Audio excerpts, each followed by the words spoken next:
On today's episode of Longwinded by Nature, we have our first ever guest. It is my wife, because why would I have anybody other than my wife as the first ever guest? We're going to talk about the New York City Marathon that just happened, everything that went into the training, who she trains, how she trains, her marathon history, New York City bathrooms, the good, the bad, the ugly. And we're going to wrap it up in a way that you would have never guessed Swedish hockey players come into the equation. I think it was 5 years ago that I first realized that the basement would be a good set of sorts. And Kelly, my wife, was the first guest ever on this ridiculous pseudo talk show that I had in my head, and then set up and then started like having guests come and sit down. And Kelly was the pilot episode. So for the first time in this podcast's very small history, we have a guest. Hi, babe. So happy to be here. Just like it was last time, though I'm not. I think last time I was baked before we started. I'm not right now, just to let the record be clear. You didn't smoke before your walk this morning? I didn't actually. But today's episode is not sponsored by Off-Field, but I've got an Off-Field in my hand. Off-Field's a very interesting brand. They reached out recently, especially after I started making more content around the fact that I use cannabis and I run, and they are a cannabis running company. This is a high-performance sports drink, quick source of energy to fuel the mind and body performance, and it's got 5 milligrams of THC, 5 grams, that'd be interesting, 10 milligrams of CBD, 10 milligrams of CBG, and 100 milligrams of theanine, I believe it is. So anyway, I'm going to sip on this throughout the course of today's show, if I can figure out how to open it. Oh, then you slide it back. That is interesting. It's got a understandable, very child-proof top there, and we'll see what this thing does as we chat. So, New York City Marathon just came and went. You did not run, but you trained a lot of people. How many people did you have in the marathon? I had 10 runners that I trained, and then 2 other runners that used the program that I gave you. That's right. So Kelly is a running coach. She trains people virtually, right? Is there anybody local? There's people that are local, but you don't like actually go run with them. A couple times I have. But 90% of the coaching is done virtually. I'm only in person because I'm married to her, and I've got a program that is in her database as Handsome Pants. When Andrew Murnane, who some of you know, and if you don't know, he's got hilarious content and also very thoughtful and smart content, and he's gotten into running baked as well. That has nothing specifically to do with this, but when he reached out and said, hey, I'm doing the marathon too, I was like, oh, check this out. I've got a full program. So he just literally used exactly what Kelly told me to do, is exactly what Andrew Murnane did, almost to a T. And then Tejas popped up, I don't know, I feel like it was only 6 weeks ago. It was like, hey, I'm doing the marathon. I was like, amazing. Here, check this out if you want any help. Kelly put this program together. So I think he used it as well. So yeah, those were the 2. It's funny that the 2 that were add-ons are Tejas and Andrew. So how many did you have besides the extra 2? 10. Yeah. And of the 10, how did folks do? Like, how did you feel as a coach afterwards? 90% of them PR'd. I mean, and not just PR'd, blew it out of the water, like exceeded all expectations. It was a great day. And just for context, because I think a lot of people are really intimidated by running overall, super intimidated by marathons, as I was forever. The folks that you train range from I've never run a marathon before to I want to get super fast and try to hit like the crazy speeds that I would say are in like the Marcus Milione zone, but it's got that range to it for you, correct? Yeah, actually one of my favorite people that I worked with this year, her name is Emily, and she actually lives in New York. I trained her from the couch to the marathon. Wow. Yeah. And she killed it. And her last maybe 800 meters, she just danced the whole way. She was so happy. And that's one of the reasons I love coaching. I love people. I love watching people set a goal and help them achieve it and crush it. She was the run walk. In the beginning, yeah. She went from a run walk 3 to 4 days a week to a full blown marathon and the New York City Marathon. That's nuts. I remember you talking about having somebody that you were coaching that was run walk at first, which I think is super cool because, again, I think people would assume, especially based off of your times, that it's intense and you don't do that type of thing unless you're somebody like Casey or Marcus or whomever that's like really trying to ramp things up. But you can literally go from the couch to a marathon. And how long did that take? Like, what's that full process? I have been working with her for almost a year. I mean, her goal in the beginning was a half marathon. We did that. And then she's like, you know what? I think I'm going to try out I'm going to try and throw my name in the hat for the New York City Marathon. And she did it. And I'm just so proud of her, and like talking to her after and exchanging texts and emails and calls or whatever. And just like hearing the elation in her voice. It makes me so excited. How did I perform in your eyes? Horrible. You were typical Tim, super annoyingly great. You were, I mean, a 16-minute PR. Every time we saw you, you're smiling, carrying all the things with you. Phones and chargers and water bottles and bananas and bagels and a big smile. And, you know, a lot of people get down on the marathon. New York is very hard with all the hills, and you just, you know, talk to yourself, where'd you get those fresh legs? You vibe off the crowd, and that's what it's all about. That's what a marathon is about, I think. What is your favorite running joke? When I first moved to New York, I had 0 friends because I only knew you. And so I was like, let me try and join a running club just to make friends and meet people. Had you already decided to do a marathon at that point? I think so. I think I did. I was going to say, because we watched the marathon on the couch in November, 2007, right? And then you ran the next one. No, we watched it on the couch in 2005, and I ran it in 2006. Okay. So anyway, I like joined this running club to meet people, and it was raining like sideways, like shooting up when you're running, and everyone was miserable. And I'm like, okay, well, whatever, we're going to be out here anyway. So I look to the people next to me and I'm like, I've heard of pedal jumping, but this is ridiculous. And they just shot out away from me in different directions, and I never went back. And really? You never went back after that? I never went back after that. I didn't make any friends in the running club. And so now I run alone, and it's great. Who's your favorite person to run with? You do run with people sometimes. Infrequently. I do like running with you, but I love running with my boy Matt. Yeah, I was going to say. Yeah, just because we have a long running history together. We ran Berlin together. He helped me qualify for Boston for my first time.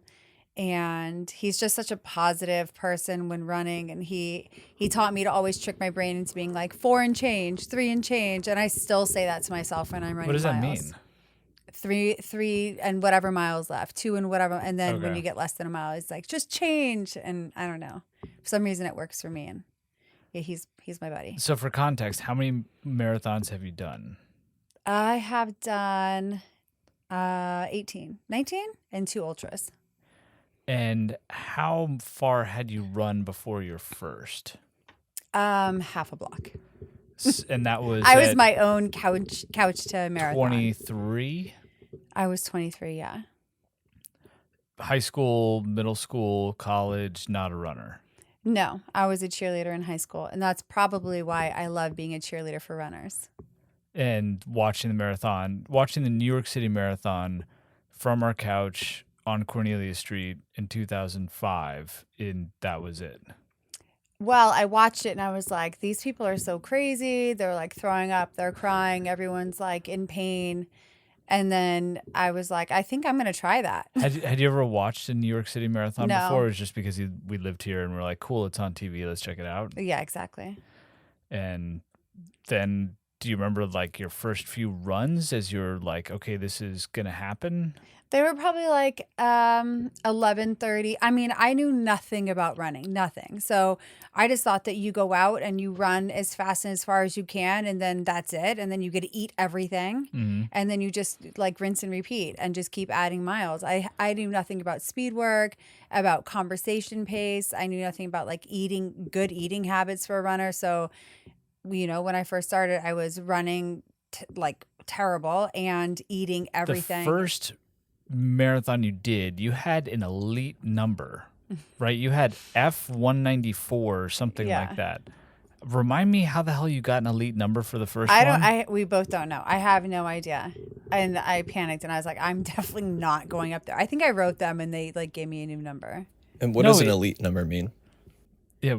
Oh, an elite number is people who run like a 2:30 marathon. Oh, wow. Okay. Like the elite runners, the fast runners. Got it. 2:20 something. Yeah. So did I run in that number? Yes, you did, because the Wheaties box. Oh, has it? Yes. Yeah. Do you remember what else you're wearing in that photo? An Under Armour shirt. And what's on your arm? The running band. You had, for content, and this is the best thing. So I had Matt Choi.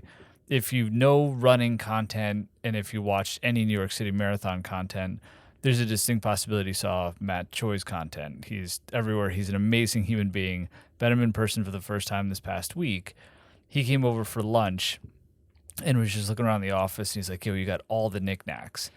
And he saw your Wheaties box and thought that was incredible. And I pointed out the fact that you have an iPad, I keep saying iPad because nobody says iPod anymore. You had an iPod Nano. Yeah, that's right. In a little, armband strap. And there's like a white converter something that was in the bottom of it. Was that like for a headphone jack or something? Do you remember what that was can't for? even remember. I mean, do you know what I'm talking about, like 20 years ago. Yeah, I do know what you're talking about. I remember that. And I don't run with music at all anymore. But yes, those were... Did you listen to music that year? Yeah, I used to listen to a lot of Radiohead running and a lot of podcast running. And then I got serious about running, and now I only like to listen to my breathing and my footsteps. Yeah, she's nuts. Like we are very different runners in that I can't do what she does. What she does is like get up and go. There's some mornings where you don't drink coffee even. You'll just get up and go running. I know for the longer runs, you'll make sure you have some food beforehand and you'll drink a cup of coffee. But there's also a lot of mornings where you're just like, okay, cool, let's go. And nothing, no headphones, no pre-workout, no like fancy stretching, all kind, like people get ready. Kelly can just go run. Those are shorter runs. Yes, for like 60 minutes and below, I'll do that. And it's if, we have a tight schedule with a daughter and we both like to get up and work out. So, right. Yeah. Well, I bring it up mostly because I'll brag about you however I can, but also I think it shows how you can literally go from, I would never fathom doing any of this, and over a long period of time, because to your point, that was 18 years ago now, you can all of a sudden be in a position where you're doing things, even down to small details of what you're doing, that you would have never fathomed ever before. I know I feel like that for a lot of stuff. I'm not nearly where you are from a speed perspective, or if like I need preparation, like I need all the accoutrements and like 4 hours to give myself time to just get ready. But I think it's nuts. And it's also, I can't tell you how many times I've gone running and I'll get like a half a mile away from the house. And no, this is not the part where I say, and then I have to run back home immediately because my stomach's bothering me. That's where I thought you were going. Yeah, no, I knew. I know exactly where Kelly thinks this is going, but I'll get a half mile away from the house. I'm like, I do not know how the fuck she does this so often. And do it just like clean, I'll say, where you're just out there running and you actually love it through and through. I do love it. I love running. What's the worst bathroom in New York City? Because if you're running in New York City, if you've trained for a marathon, there's a distinct possibility that you've known or gotten to know a lot of public restrooms. Yeah. Do you have a worst that comes to mind? Yes. There's one in Red Hook and Coffee Park that is not good. Really creepy. There's actually dangerous 3. Or just gross? Just or both? Gross. Just gross. The second like disgusting one is on the running path down Williamsburg towards Greenpoint. It's not in Domino Park, but it's in one of those buildings and you have to go like around the back, and that's really creepy. That's creepy and gross. And then I have had to ask construction workers for their porta potty, which oddly they don't like to share, but it was not good. There's an Instagram account called Got to Go NYC. Yes. Oh my God, and so this woman, good. What? Her whole prerogative is that like New York City doesn't Yep. have enough public restrooms, which to be fair, they've taken out public restrooms around New York City in the last like 50 years. It's a problem that she's like trying to bring attention to. And her whole account is, if you're in this neighborhood or these cross streets, here's the best public restroom. She rates them, and they're like secret hidden gems inside of like retail stores or public ones that the city has that are like sort of hidden behind things. Yep. It's a great account. I have to follow it. It's amazing. The first post I saw of hers, I thought it was just going to be like a one-off. It was the opening line was, "Come take a shit with me," and blah blah blah, and wherever it was. And I'm like, good for her. This is so over the top, and she just fully went for it. And then I started to see more content pop up, and she rates wheelchair accessibility, like quality of toilet paper, accoutrements. Do they have sanitary products for women? Does a very thorough and like fair job, to Miles' point, actually covers it, not just from a, hey, this is going to be funny because you're going to come to a public restroom and use it, and I'm going to tell you about what the experience was like. There's actually like function to it while trying to raise awareness in regards to the discrepancy in some places. Do you know who else did this? Costanza. On Seinfeld. George. He rated them? Yeah, he's like, 43rd and Broadway? Yeah, blah, blah, blah building. Oh, 5th and Park? Gotcha. Yeah. Like, he was like on it. Was this your first marathon? This is my second marathon. Second marathon. What was the first one? First one was last year, New York. Okay, so you've done 2 New Yorks. Yep. How did you feel last year compared to this year? A lot less anxious, I think. I kind of knew a lot less anxious relative to the distance and like, am I going to be able to make it? Yeah. It felt it, but yet at the same time, I feel like the last hour and a half were more difficult, maybe because I was just running faster. But I remember thinking mile 2 is at the other side of the bridge. Like, this is going to fly by. But then, of course, you get to First Avenue and it starts to take a bit of time. The crowd noise was way more intense this year, I felt. Last year, around the marathon time, things were really starting to pick up steam from a social media perspective. And I was way, like, blown away by how many people were yelling my name. I didn't put my name on my bib intentionally just to see who would be like, "Hey, Tim."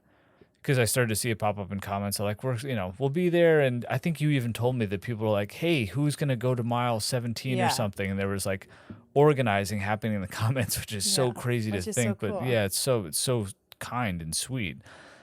So I was just curious who's actually going to recognize me and yell my name. And it blew my expectations away last year by a country mile. Saw there was a sign out there. And this year, I feel like I have more followers, but I feel like there were things about last year around this time where people were really starting to like mimic the style that I was doing. Like, that's when like the other people were doing like POVs or day in the lives and they were using the same music.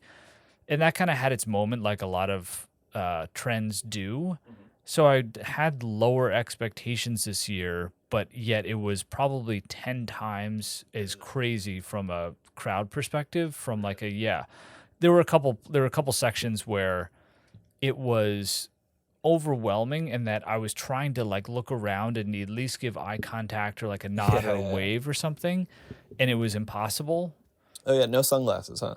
No sunglasses. Okay. Yeah. That might be the trick next year. Isn't that weird? Sort of look that way. Yeah. Give him a glance. Or like, oh, he looked at me and your sunglasses. Yeah. Well, I can't run with shades. I never have. Has not been my jam. It's funny because you see a lot of people do it. I run with shades. You run with shades. Yeah.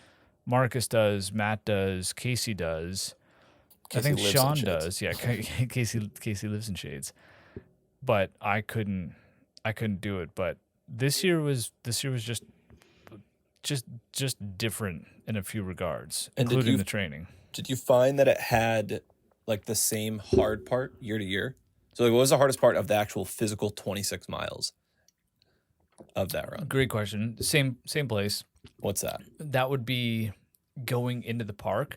Interesting. It's, I think, the most underrated, difficult part of the marathon is coming back into Manhattan. When you get towards the park and you get into Fifth Avenue, that climb for that mile and a half or however long that is, everybody talks about First Avenue, everybody talks about the Queensboro Bridge, but what's past that is this seemingly fucking forever incline that sucks right before you go into the park that feels like it's the worst part. I remember it. I was it a week after I did London? I ran New York. No, you ran Boston a week after London. The last time I ran New York, I ran a marathon right before it. And I saw you on Fifth Avenue and I was like, help me. Yeah. And what year was this that you ran it? What was that? 18 or 19 probably. I think it was 19. And do you find that it was the same hardest part, or what was your hardest part? I think I had just ran a marathon the week before or 2 weeks before. But how many New Yorks have you done? 5. And is there been a consistent hard part? No, I mean, I've run it over so many years, I can't really remember. But we'll find out next year when we run it together. That is the plan. And then when you're training people, do you warn them about certain sections? Yes, I do. And I incorporate a lot of hill training in the programs I provide. Yeah, you have to. And I tell them, pull back on the hills. And everyone wants to go out so fast in the first mile because of the excitement and everyone's going for it. And I'm like, go slower. Let everybody pass you. That's straight uphill. Why are you going to use all your energy? First 3 miles are easy, like conversation pace. Your body will thank you at mile 17, 18. I did that. It was easier for me to do that this year for a couple of different reasons. So I was in a group that was way faster than I was. Ran for Project Healthy Minds this year. And one of my running team buddies, a guy named Max Siegelman, who has the brand Siegelman Stable, awesome brand that's blowing up everywhere. His marketing has been amazing. Just for a quick tangent, he's done collaborations with the Knicks and the Rangers, and they're small and like just getting off the ground, but he's got all these amazing connections. So you'll see like Aaron Judge wearing his hats, and people on the Knicks and people on the Rangers and the people that are sitting courtside. And like every time they went to a celeb in the Rangers opening night game, seemingly they had on one of his hats. Anyway, so we got to know each other a little bit going into the marathon. He and I found each other at the start, and he was running with this guy who has a running club called Rage and Release. I believe his name is Ty, and they were kind of joking around about having a very casual 3:30 pace. And it was just like a really interesting way for things to start, because they just like had this appearance and like vibe about them where it was like so well trained and perfect condition to just like run fast but have it be casual, which made it easier for me to be like, all right, peace. I'm not even going to be close to a 3:30, so y'all go have fun. Kind of cool to see everybody at the start line, and then I'll just hang, and literally just watch everybody pass me going up that first hill. And that's fine. You'll see them again, most of them. I didn't see any of them again, but.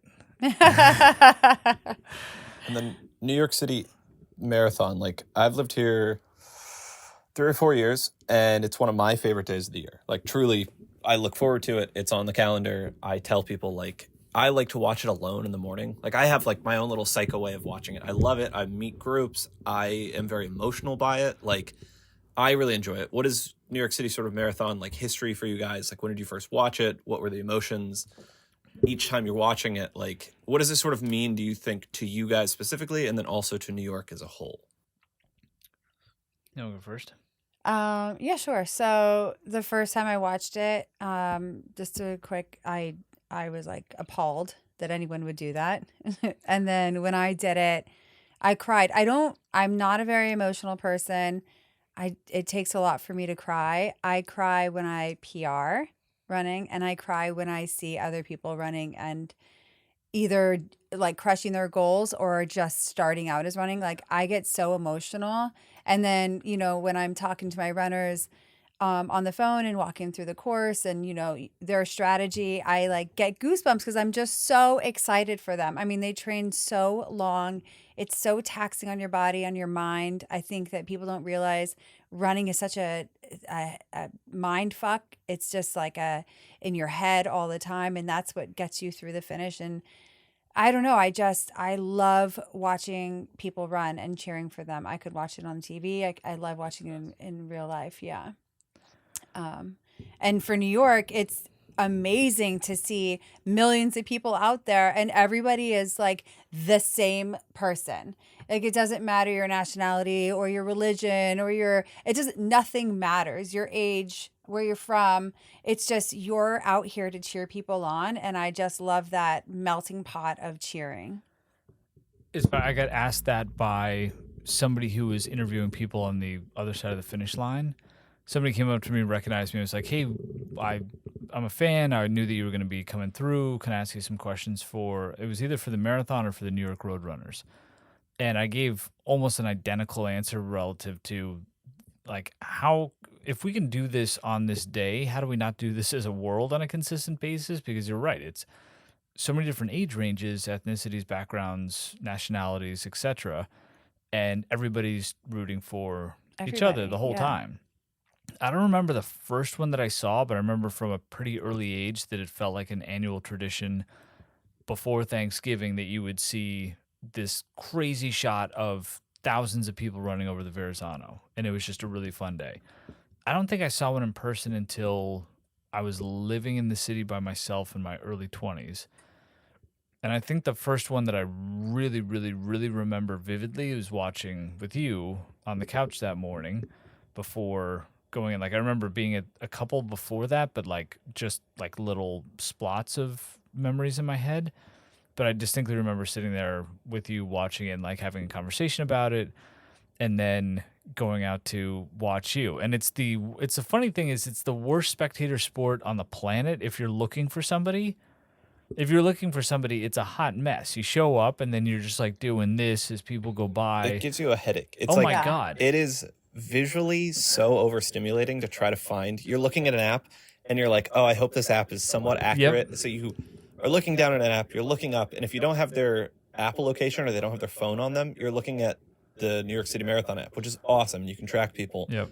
But I'm always terrified that it's going to be a minute off, and that minute is so valuable. Yes. And you're only going to see them for 30 seconds. I had friends that had planned where they're going to be based on stops on the subway. Yeah. Start in Carroll Gardens, then you take it up to the G to like Williamsburg, and it's faster than the people running. Yep. Then you take the L across or the J or whatever it might be to get you to the next stop.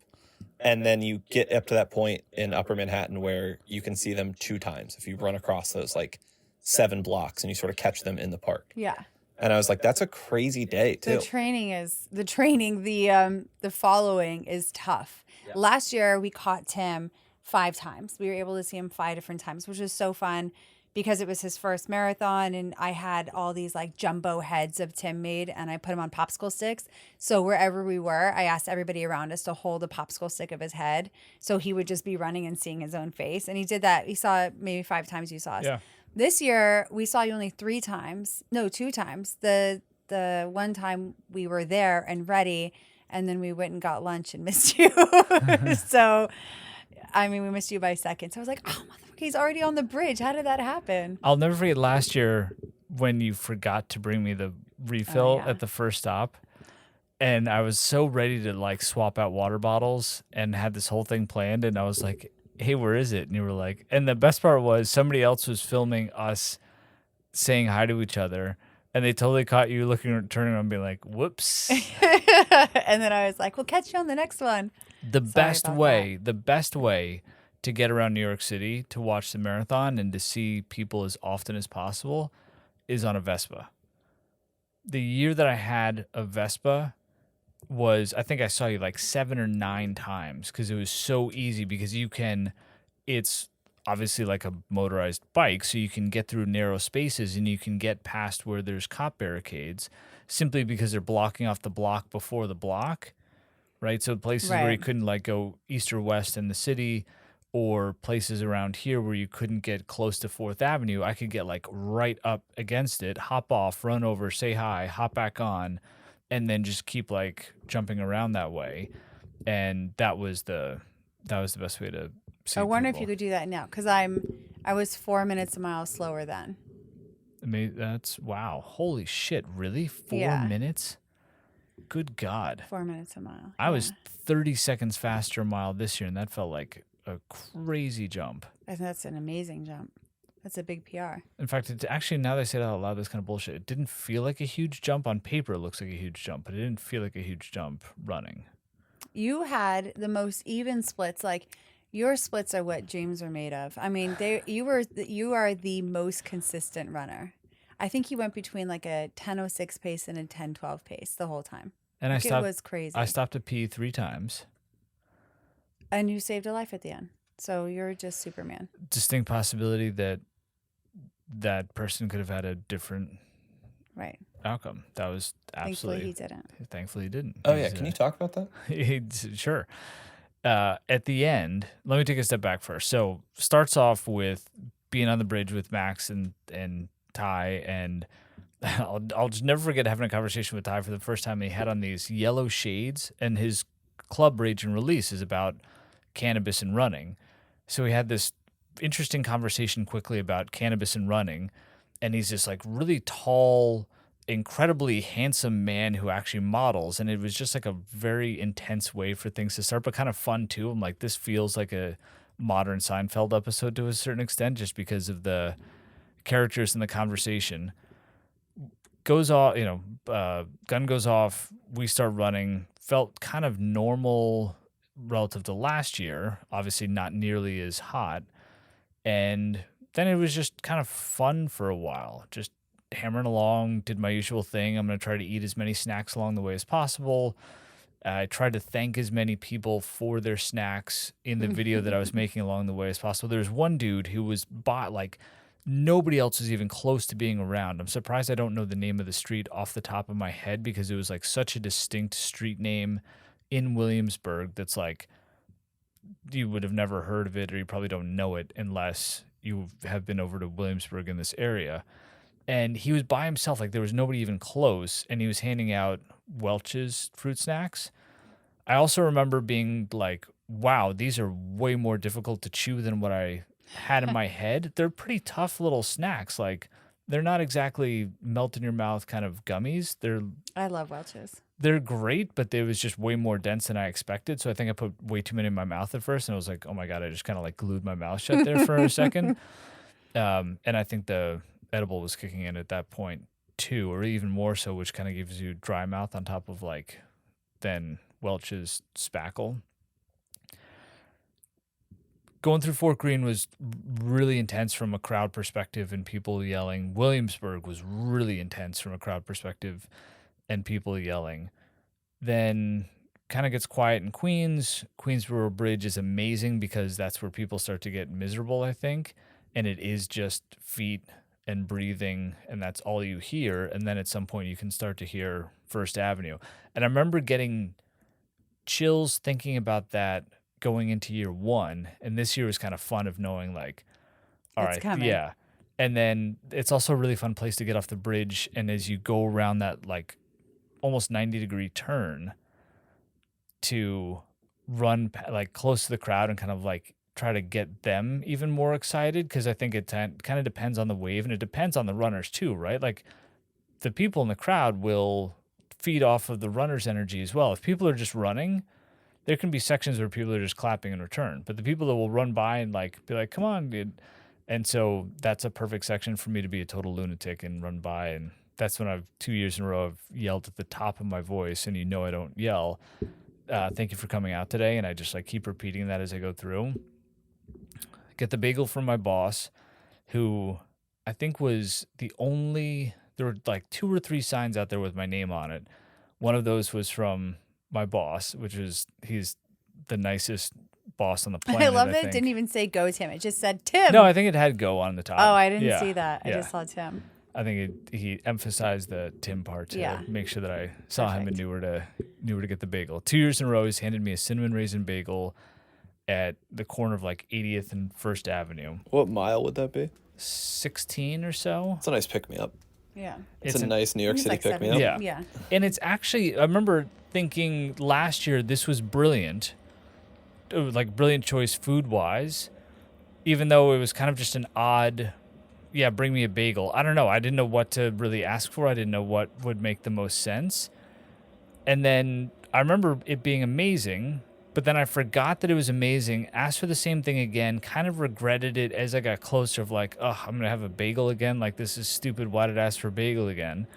And then as soon as I got it, I'm like, this is why it's amazing. It's easy to hold. It forces you to refocus on your breathing, because it's not easy to chew, right? So you take a bite of it, and all of a sudden you're like really forcing breathing through your nose. And that's actually felt like a really good thing to do around that mile, if that makes any sense. And it's just like a slow burn carb. So it's tasty, it's plain, it didn't make me nauseous, and it's easy to hold on to. And I held on to that thing until the finish line. Though I did get super nauseous around like, I want to say mile 20 or so. Did I tell you that? No, we saw you at 22. Your head was down, but you guys were running into the sun, so I figure. Yeah. I was not feeling great at that point. And also, like, I don't even know if I told you about the, like, mild panic attack I had at mile 26. No. So last year, around mile 22, somebody, nice enough person came up and was like, this is crazy. I ran into Casey Neistat earlier this week, and now I'm seeing you on the marathon course. And he starts talking to me, and he was nice enough, and it's keeping the miles going along. But I found myself to be talking too much. At one point, I'm like, I have to stop talking. And then somebody yelled my name like 2 seconds later, and I yelled back at them. I'm like, I'm doing a terrible job at this. I just can't shut up. And at one point, it was like, all right, he was obviously faster than I was and keeping his pace slow just so that he could run with me and have a conversation. And last summer was when Jeff passed away. And so that was in my head through a lot of that training. I told him towards the end of the race, I'm like, no offense, but I need to finish this race by myself. And explained to him briefly, and he's like, you don't need to explain, totally makes sense. He's like, I'm going to take off now, and just left.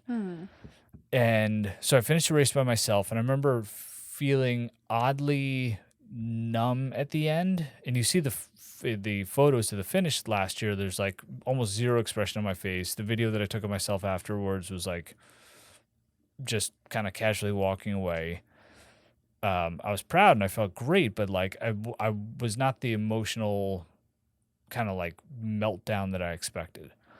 So I started thinking about that around mile 26, and then like all the crazy shit that's happened this year, good, bad, crazy, amazing, difficult, whatever. And I started just like losing it hard, to a point where I was nervous about like hyperventilating. This year? Yeah. And was like, you have to get your shit together. This would happen in like a 45-second blur. So like literally, like if you don't start controlling your breathing, you're gonna pass out. And then got my breathing together.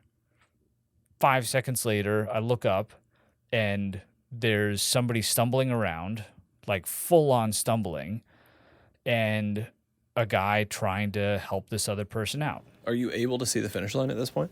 No.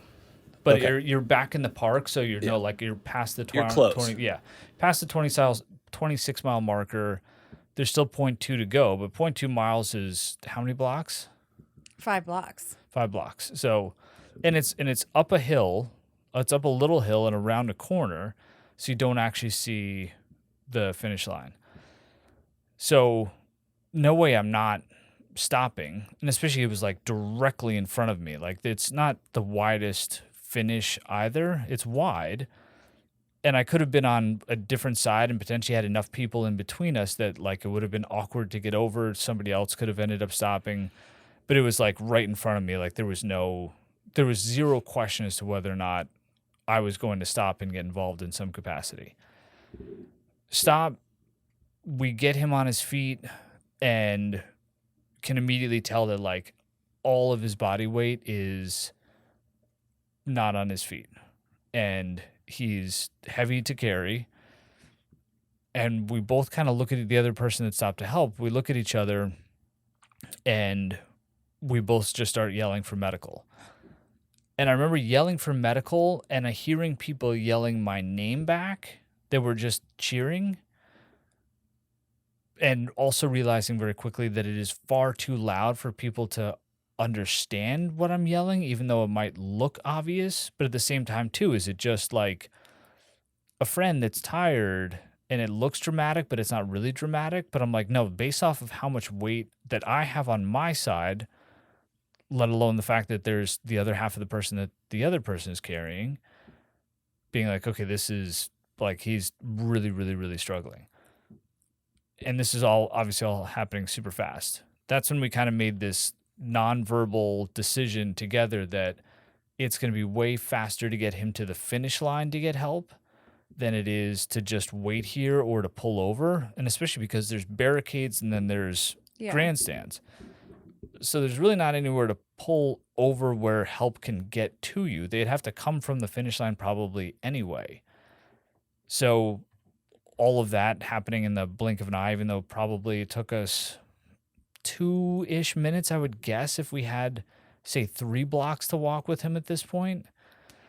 And is he conscious? Where's he at?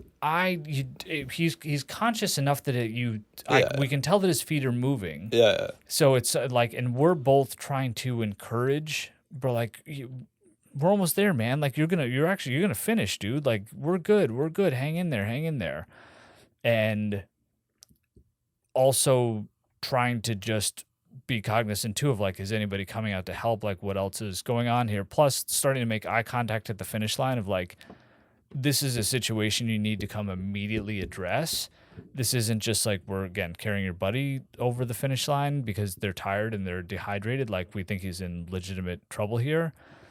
But at the same time too, you just don't know. Get him to the finish line and get him with somebody from medical. Then it gets like really chaotic because one woman comes over to help. I didn't realize until watching some of the footage afterwards that she wasn't actually medical. She was just like somebody. Yeah, she was a volunteer. Yeah.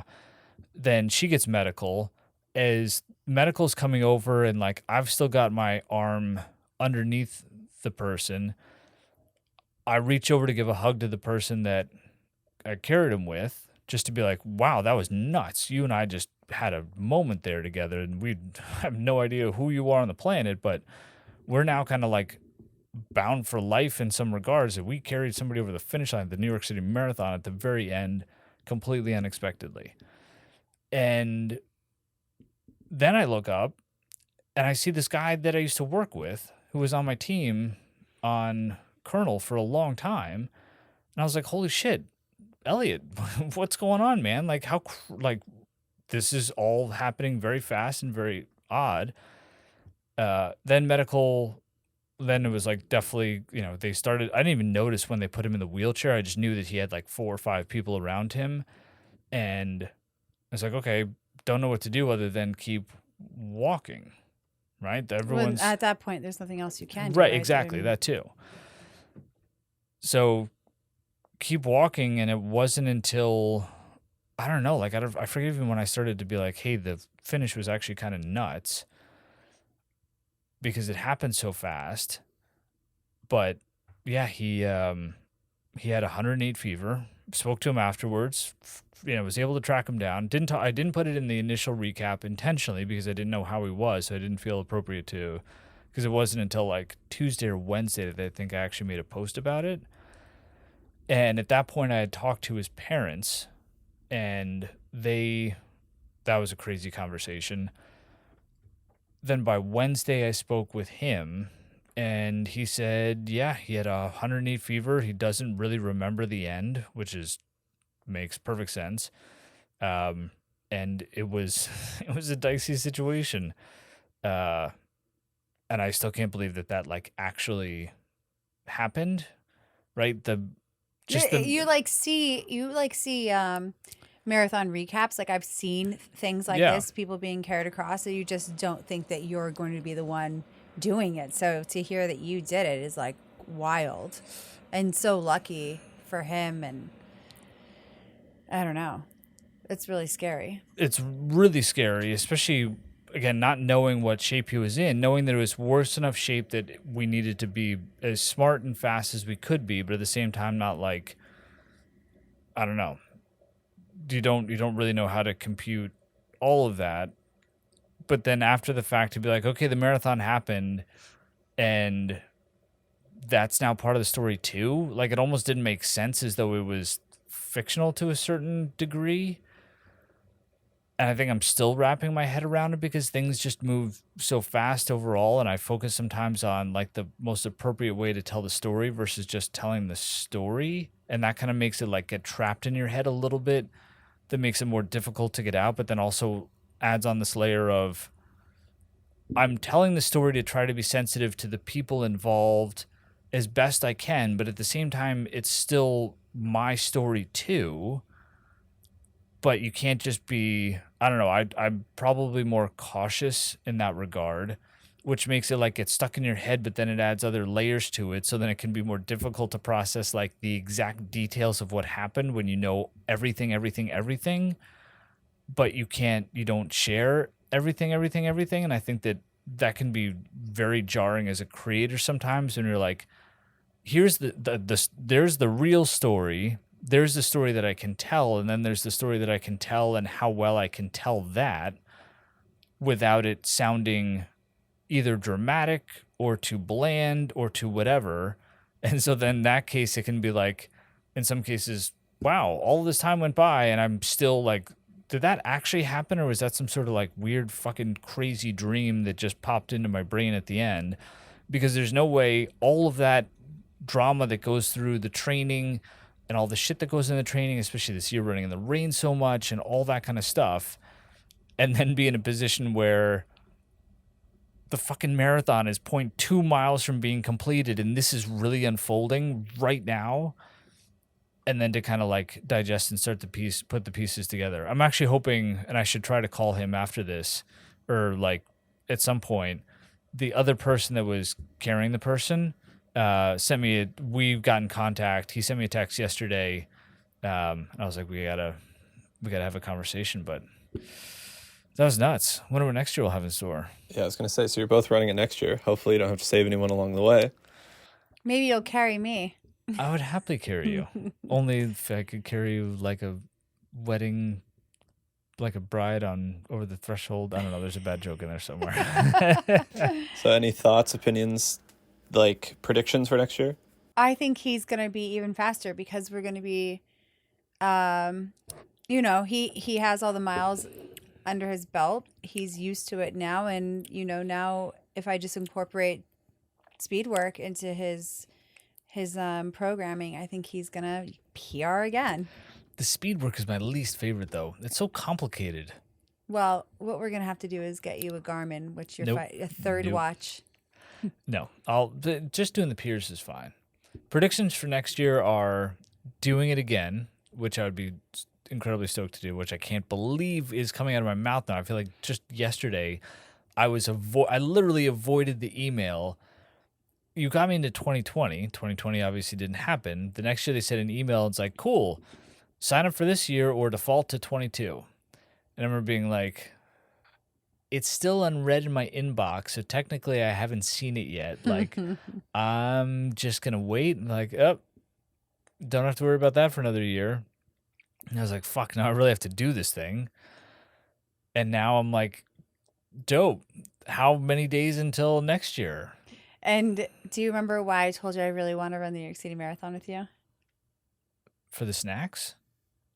Well, obviously. Because we gotta get our names printed together in the New York Times. Oh, that's right. Yes, that is pretty remarkable. When they print all the names. Oh, that's cool. The next day, I thought that would be so cool. And then one day it'll be me, you, and Ev. We have to. It's not impossible. No, it's not. She's done 5Ks. And she's great. Do we have to have the same exact time? Yeah. So we literally have to. Yeah, we do. We have to do the same exact time, Yeah. and hopefully there's something alphabetical to it too, right? No, I think it's all just down to the second. Yeah, but I bet if we look in the thing, there's people that have the same exact times down to the second. Oh, I don't know. I didn't look that hard. Yeah, we're going to have to check that out. We're going to have to see, because then it comes down to bib numbers or alphabetical, and then it could potentially come down to alphabetical relative to first name or last name. Okay, whatever. I just want to. Well, if the end goal is for this one specific thing, we got some homework to do. Yeah, more homework than just training for the marathon. Right. I guess now you have to really time it. You look that up, and I'll program us. It's a deal. Okay. And then Andrew and Tejas can. Because Andrew's running again, and I think Tejas is going to also. That's the thing with New York City Marathon. You run it once, you really do get addicted to it.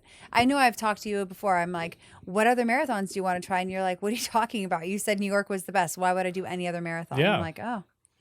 Yeah, somebody asked me that in Instagram, and it's kind of like London was pretty cool. London was dope. Boston looks terrible, and I'm not fast enough anyway. Tokyo looked interesting. Mm-hmm. Berlin looked really fun. Chicago looked fun. I did not like Chicago. Oh, really? Yeah. Interesting. I found it boring. Really? Sorry. Yeah. I did. I don't know. You know which one I liked? Because I crushed it because I had a chip on my shoulder when I ran it. The Wine Glass Marathon. I really liked it. It's super fast. I was inspired by a woman pushing her son the whole time, and she pushes her son, and she got a sub-3. She's like, so I just love seeing people excel. The things that you see out there are incredible. Yeah. I saw somebody with 2 walking canes that was literally having to go cane feet, like in unit. Then that's how they're getting through the marathon. Obviously, there's the people that are pedaling with their hands. Mm-hmm. There were people pushing other people. There were, you see prosthetics, and you're just like, I have the blind runners trusting their guides. So cool to see. It's just so empowering out there. It's so motivating. Speed round as we're getting close to. We've had this conversation for an hour now. Wow. Well, you are long-winded by nature. Oh, there you go. Plug. Thank you. By the way, off-field, pretty good. I've had 3/4 of it. I can definitely feel it in my brain. It'll be interesting to try it before an actual run. It's not intended to be like a podcast beverage. Got it. But it's pretty tasty too. It's one of those where you've had like a drink, right? When we've been in Oregon, you've had some like a soda or something. Maybe I've tried, yeah. Where you kind of like taste it on your tongue a little bit, even after the fact. Yeah, maybe. Yeah, it's got a little bit of that action going on. What's for dinner? I really want empanadas. Empanadas. I know you want sushi. Well, are we gonna? Anyway, we'll come back to that conversation. Yeah, I'll come back to that conversation. Speed rounds question do not include what's for dinner, but they do include favorite running training meal. Oh. I don't have one. I just love eating. So whatever. You know what? I love carbs. So I'm going to say anything with carbs. Favorite running training snack? Wow. There's only really one snack in my life, and it's Annie's cookies. Favorite pre-running food? 2. I have to have 2 before I run. Yeah. 1, I wake up, and with my coffee, I have rice cake with peanut butter. And then about 40 minutes before my run, I have an Anabar protein bar. They are my favorite.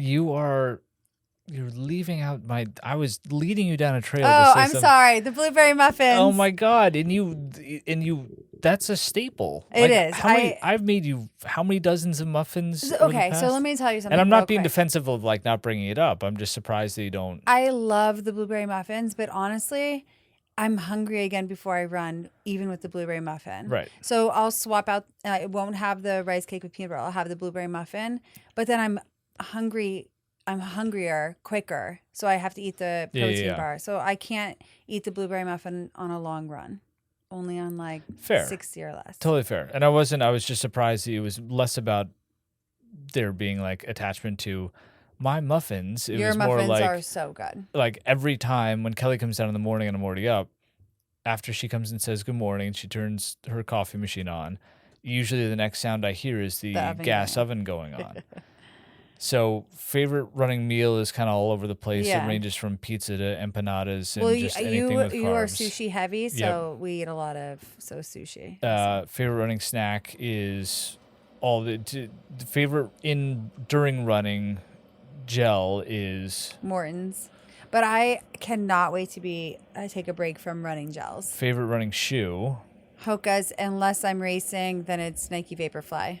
That's my marathon shoe. Favorite running clothes?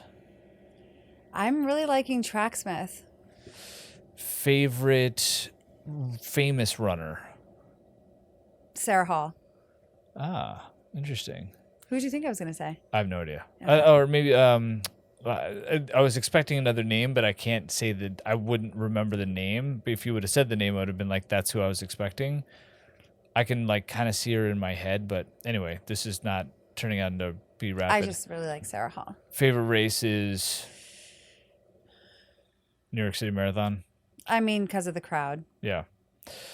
And who is your favorite person to you were thinking I was going to say Shalane. Yes. Because when I saw her at the airport in Oregon, I freaked out and I took a picture with her, and it's the same, oh my God, I'm freaked out photo that like same face that I had when I saw Henrik Lundqvist. It's like your smile is so big, you look like a total goofball, but you don't care because you're like next to somebody you admire so much. So those two photos, I look the exact same. I couldn't think of a better ending for this conversation because nobody would have expected, myself included, for Henrik Lundqvist to come up in this conversation. Yeah. But he just got into the Hockey Hall of Fame, and he just came up as part of the marathon episode. Yeah. Thanks for being the first guest. Thanks for having me. Yeah. How was I as a host? You were great. Yeah. You're really engaging. Oh, great. That's awesome. Thanks.